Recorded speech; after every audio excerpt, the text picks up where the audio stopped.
Megastar Shakib খানের upcoming 2 ঈদে dance number বা আইটেম নাম্বার যদি থাকে, সত্যি বলছি সেই পার্টিকুলার আইটেম গানের বা আইটেম নাম্বারের দায়িত্ব যেন প্রীতম হাসানকেই দেওয়া হয়। এটা একটা রিকোয়েস্টিং ভিডিও। হ্যালো আমার সাকিবিয়ান ভাইরা বোনেরা, চলে এলাম আরো একটা নতুন ভিডিও নিয়ে।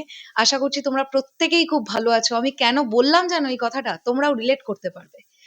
প্রীতম হাসান কোথা থেকে একটা বিরাট বড় জার্ক পেলেন, তুফানের লাগে উড়াধুরা। আমরা কিন্তু প্রত্যেকেই জানি, এবং ভিজুয়ালিও প্রীতম হাসানকে দেখতে পেয়েছিলাম আমরা মেগাস্টার শাকিব খান, মিমি চক্রবর্তী, প্রীতম হাসান, এবং একদম শেষে গিয়ে রায়হান রফি নিজেই বলেছিলেন ওকে কাট। ওই ব্যাপারটার ডিজাইনটা প্রচন্ড ভালো ছিল। সো লাগে উড়াধুরা তুফানের একটা বিগেস্ট চার্টবাস্টার আইটেম নাম্বার। উল্টো দিকে যদি আমরা বরবাদের কথা বলি, চাঁদ মামা গানটা, ওটাও বরবাদের আইটেম সং ছিল।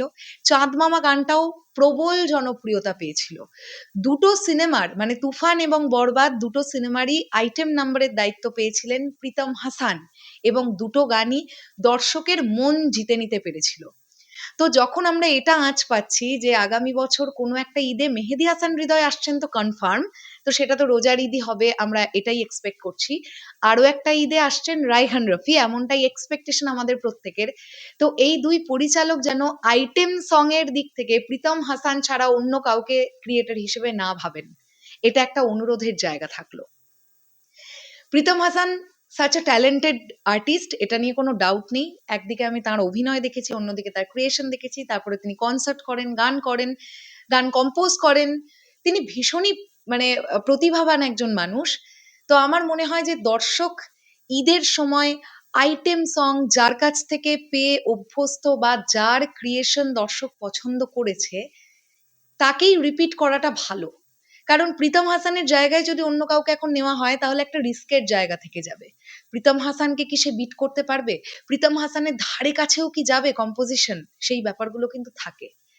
তো যখন এতটা sure shot megastar Shakib Khan প্রজেক্টগুলোকে yes করছেন, এবং ডিরেক্টর হিসেবে মেহেদী হাসান হৃদয় এবং রায়হান রাফি নামও উঠে আসছে নানান জায়গা থেকে, তাহলে প্রীতম হাসানি আইটেম সং বা আইটেম নাম্বারের দায়িত্বে থাকুন।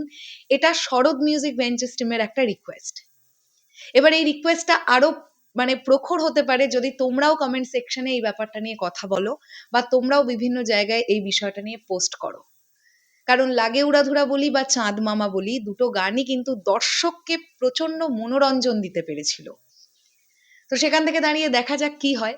আমি তো এটা আশ্বাস রাখি যে তুফানে যখন লাগে উড়াধুরা দুষ্টু কোকিলের মতো গান ছিল, তাহলে তুফান 2তেও এরকম ডান্স নাম্বার বা item number definitely Raihan Rafi রাখবেন, কারণ তিনি প্রচন্ড বুদ্ধিমান একজন ডিরেক্টর। উল্টো দিকে বরবাদে একটা চাঁদ মামার মতন ডান্স নাম্বার যখন ছিল, মেহেদী হাসান হৃদয় নিশ্চয়ই চেষ্টা করবেন আরো একটা আইটেম সং রাখার। দেখা যাক কি হয়।